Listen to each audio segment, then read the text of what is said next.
Bagaimana jika orang menyerahkan waris, ini kita masalah waris ya, kemudian keturunannya ternyata membelanjakannya untuk sesuatu yang mudarat. Ya, tergantung seperti apa dulu pemilik harta ini. Tidakkah dulu beliau seorang yang istiqomah dalam sedekah dan infak? Tidakkah dulu sebelum harta diwariskan dia sangat taat kepada Allah, mendermakan sebagian rezekinya dalam kondisi apapun kepada orang lain? Kalau orang tua tadi orang tua yang soleh, orang tua yang sholat, orang tua yang membayar zakat, orang tua yang infak, orang yang tua yang berbuat kebajikan, dan dia sudah mendidik anaknya untuk sedekah, sudah mendidik anaknya untuk infak, sudah, dan anaknya diberikan harta, diserahin setelah semua selesai beres, tapi anaknya lalai, ya bukan tanggung jawab orang tua. Bismillahirrahmanirrahim. Tapi untuk menselaraskan daripada apa yang sama Ustaz Fauzi, ini bagaimana kita melaksanakan perintah Allah saat ini. Assalamualaikum warahmatullahi wabarakatuh. Izin bertanya guru.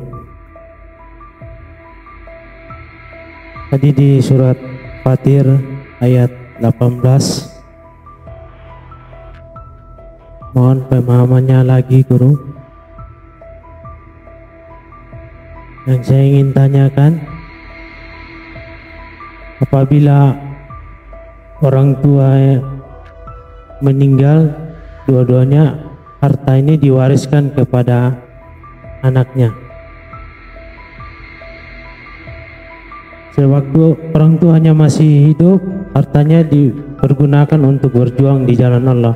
Setelah mereka sudah meninggal, diwariskan harta itu kepada anaknya. Nah, di saat anaknya ini mempergunakan harta ini bukan untuk di jalan Allah, banyak para ustadz, para kiai berdakwah itu bahwa orang tuanya akan mendapat siksa karena anaknya mempergunakan harta ini salah. Dengan korelasi dengan kisah itu, bagaimana dengan ayat 18 surat Fatir ini? Mohon pemahamannya guru. Terima kasih. Wassalamualaikum warahmatullahi wabarakatuh. Waalaikumsalam warahmatullahi wabarakatuh. Baik, bagaimana jika orang menyerahkan waris, ini kita masalah waris ya, pada keturunannya, kemudian keturunannya ternyata membelanjakannya untuk sesuatu yang mudarat. Ya, tergantung seperti apa dulu pemilik harta ini. Tidakkah dulu beliau seorang yang istiqomah dalam sedekah dan infak?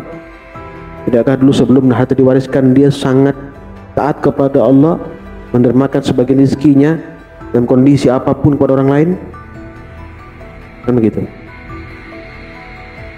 Kalau seperti itu, insya Allah ada masalah.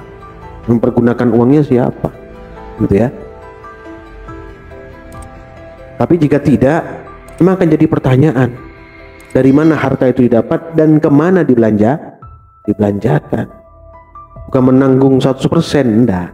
Dipertanyakan harta tersebut dari mana dicari dan kemana membelanjakan harta tersebut. Coba kita bahas lagi, kita baca lagi di Fatir 18 ini. A'udzubillahi minasyaitonir rajim. Wa la taziru waziratun wizra ukhra wa in tad'u muthqalatun ila himliha la yuhmal minhu syai'un walau kana dha qurba. Orang yang berdosa tidak akan memikul dosa orang lain. Jika seorang yang dibebani dengan dosa berat lalu memanggil orang lain untuk memikul bebannya, tidak akan dipikulkan sedikit pun meskipun yang dipanggil itu kaum kerabatnya. Ya, tidak serta-merta terus orang tuanya memikul dosa anak yang membelanjakan uangnya sampai habis. Enggak, akan ada pengadilan Allah Subhanahu wa ta'ala. Seperti apa? Ya, memang ukuran waris itu akan turun kepada anaknya ya, karena ada ilmu berkaitan dengan ilmu waris itu ya akan turun kepada anaknya.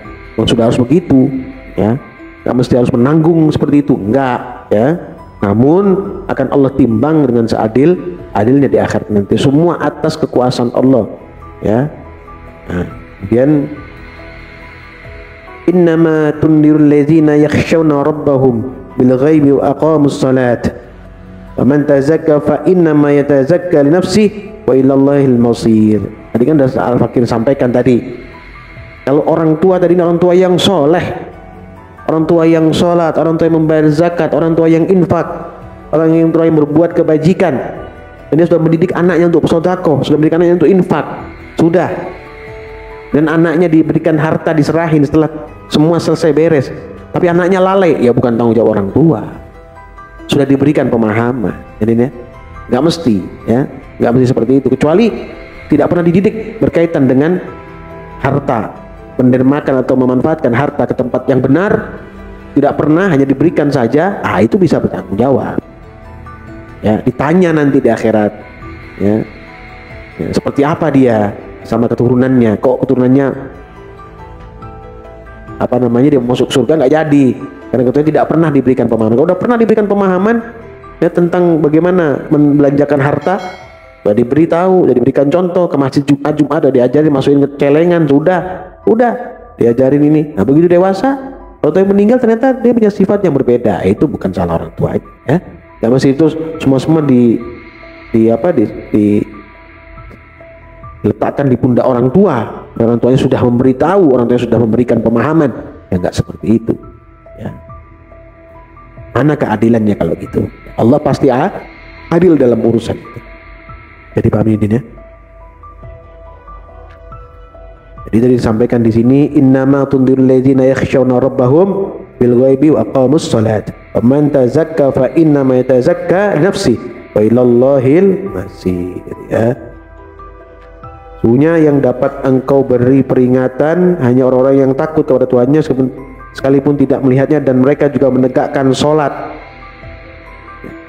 Siapa yang mencucikan dirinya, sesungguhnya mencucikan diri untuk kebaikan dirinya sendiri, hanya kepada Allah tempat kembali. Dia telah menjadi orang tua yang menjaga keluarganya, ku anfusakum wa ahlikum nar, sudah dijaga, diberi pemahaman. Nanti ini waris diserahkan, harus kamu potong sekian-sekian untuk sedekah, zakat, infak, ada potongannya khusus, sudah diajari, ya langsung dipotong saat itu juga. Ada orang tua yang kayak gitu, ya paham ya. Kelanjutannya ya urusan dia dengan Allah. Orang tuanya sudah memberikan pemahaman, memberikan contoh, menjadi contoh bagaimana caranya mengelola harta dengan benar, gitu ya. Jadi nggak bisa disalahkan. Tapi nggak pernah memberitahu apapun, membiarkan, ya itu akan jadi pertanyaan. Kita masuk surga bisa nggak jadi, karena yang mengatakan ya orang tua saya nggak beritahu saya, ya Allah, nggak jadi. Itu bisa diproses, ya, karena tidak peduli dengan keluarga. Konsep ku anfusakum wa ahlikum nar tadi tidak dilaksanakan itu, ya. Paham ya? Buka firman Allah Subhanahu wa taala, yaitu surat Al-A'la. Baca surat Al-A'la. A'udzu billahi minasy syaithanir rajim. Bismillahirrahmanirrahim. Sabbih isma rabbikal a'la. الذي خلق فسوى والذي قدر فهدى والذي أخرج المرعى فجعله غثاء نحوا سنقرئك فلا تنسى إلا ما شاء الله إنه يعلم الجهر وما يخفى ونيسرك لليسرى فذكر إن بعد الذكرى سيذكر من يخشى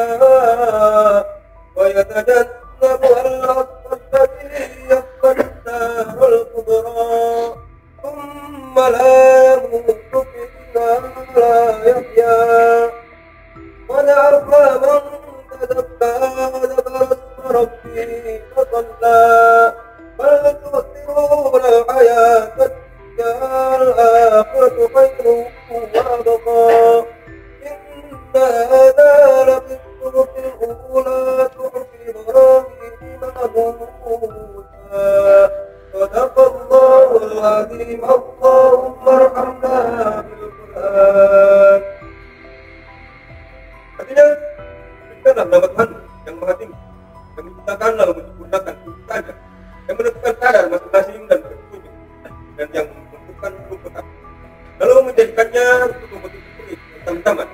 Kami akan bacakan Al-Quran pada Muhammad SAW sehingga engkau tidak akan lupa. Kecuali jika Allah menghendaki, yang mengetahui yang terang dan yang tersembunyi. Dan kami akan memudahkan bagimu ke jalan kemudahan sampai kebahagiaan dunia dan akhirat. Oleh sebab itu berikanlah peringatan, karena peringatan itu bermanfaat. Orang yang takut kepada Allah akan mendapat pelajaran, dan orang yang celaka yang takut akan menjauhinya. Yaitu orang yang akan memasuki api, api neraka, selanjutnya dia di sana tidak mati dan tidak mati. Beruntung orang yang memberikan dengan beriman dan menyelamatkannya hingga sholat, sedangkan kamu orang-orang kafir dengan dunia dan baik. Semuanya ini terdapat dalam kitab-kitab yang dahulu, yaitu kitab-kitab. Perhatikan satu ayat penting di sini. Ini ada 1-2 ayat penting yang perlu kita sikapi. Kalau kita memahami itu, kita akan paham semua. Perhatikan di surat Al-A'la ini ayat 4 dan 5 itu. Ini matal ya. Wallazi akhrajal mar'a faja'alahu ghutha'an ahwa. Dan yang menumbuhkan rerumputan lalu jadikannya rerumputan itu kering kehitam-hitaman. Allah menghidupkan dan Allah mematikan. Pegang itu. Allah menghidupkan dan Allah mematikan. Kita punya masa. Masa kita itu hitungannya cepat. Ini perlu dipahami ya. Kesempatan dengan masa yang cepat ini, istiqomah kita ini. Ya. Perbaiki amal soleh kita. Ada di sini tadi disampaikan, perbaiki amal soleh kita. Mulialah orang yang menjaga dirinya dalam beramal soleh. Celakalah orang yang mengotorinya. Dua ayat ini penting kita pahami. Kita punya masa, kita bakal selesai. Masa kita terbatas. Ayo pahamin ya. Dua ayat ini kita pahami, kita bisa pahami semuanya ini. Ya. Kalau kita tidak memahami bahwa kita akan kembali kepada Allah, kita akan meninggal, maka kita akan melakukan semau kita. Kita akan bermaksiat kepada Allah sesuka kita. Kita akan melakukan perbuatan keji sesenang diri kita, semau kita.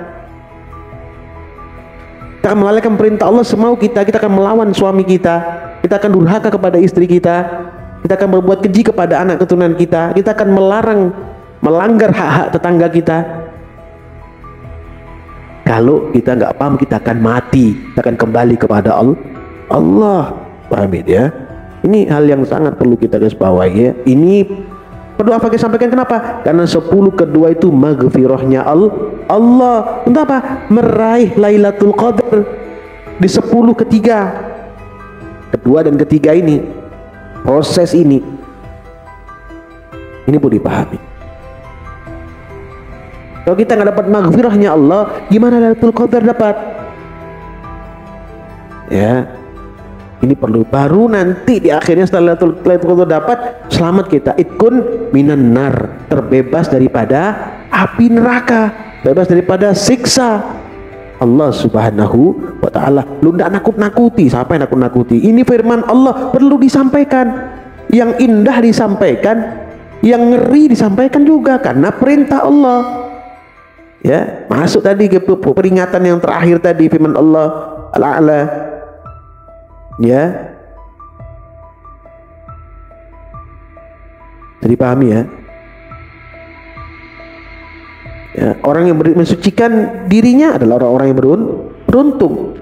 Terus orang yang menyampaikan berdakwah di jalan Allah adalah orang yang beruntung. Semua ada di sini. Ya. Kalau kita ingat kematian tadi, maka kita akan menjalankan perintah Allah dan menjauhi larangan Allah. Akan takut kepada Allah yang gaib walaupun kita tidak melihat Allah.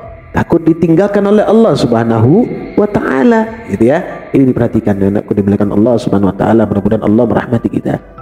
Menurunkan maghfirah pada 10 kedua terakhir ini untuk memperoleh Lailatul Qadar. Lailatul Qadar ini adalah dunia dan akhirat ya. 83,5 tahun beramal soleh, diterima semua amal kita. Itu Lailatul Qadar ini. 1000 bulan itu 83,5 tahun, diterima semua amal kita. Nambah umur kita 83,5 tahun. Bukan berarti jadi sekian ratus tahun. Enggak, umurnya tetap, tapi barokahnya, keberkahannya nambah ya, 83,5 tahun, semua dalam keridhaan Allah Subhanahu wa ta'ala ya. Amin amin ya rabbal alamin. Alhamdulillahirabbil alamin.